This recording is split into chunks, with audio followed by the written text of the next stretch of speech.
ஆனாலும் என் நாமத்துக்கு பயந்திருக்கிற உங்கள் மேல் நீதியின் சூரியன் உதிக்கும், அதன் செட்டைகளின் கீழ் ஆரோக்கியம் இருக்கும்.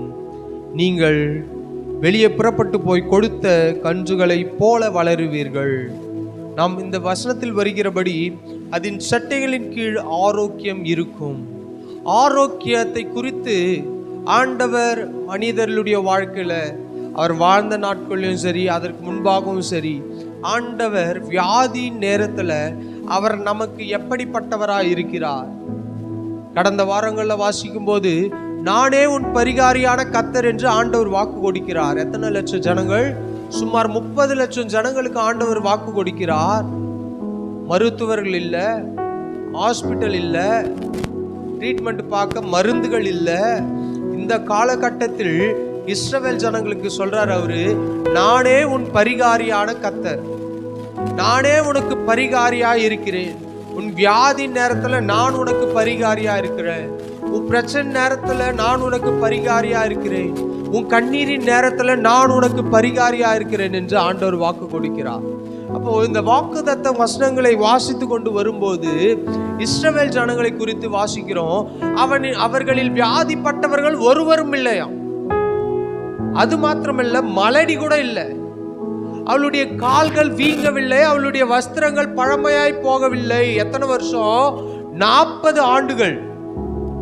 40 ஆண்டுகள் எகிப்தியருக்கு வியாதி வந்தது, எகிப்தியனுக்கு கொள்ளை நோய் வந்தது, எகிப்தியனுக்கு பிரச்சனை வந்தது. ஆனால் ஆண்டவரை நம்பினவர்களுக்கு ஒரு தீமையும் ஏற்படவில்லை.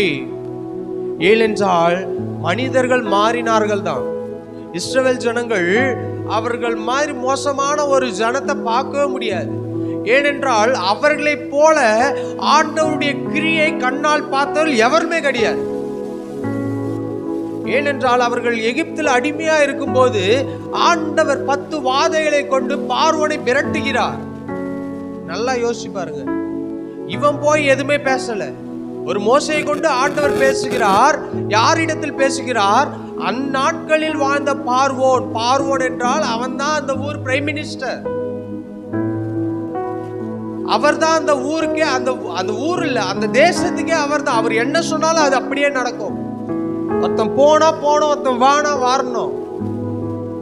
அப்படிப்பட்ட காலகட்டத்தில் வாழ்ந்து கொண்டிருக்கிறார்கள். இன்னைக்கு நாம் சுதந்திரமாக வாழ்ந்து கொண்டிருக்கிறோம். இது குடியரசு நாடு, சுதந்திரம் பெற்றிருக்கிறோம். நமக்கு பேச்சுரிமை உண்டு, நமக்கு பேச முடியும், எழுத முடியும், நமக்கு எல்லா உரிமையும் கொடுக்கப்பட்டிருக்கிறது.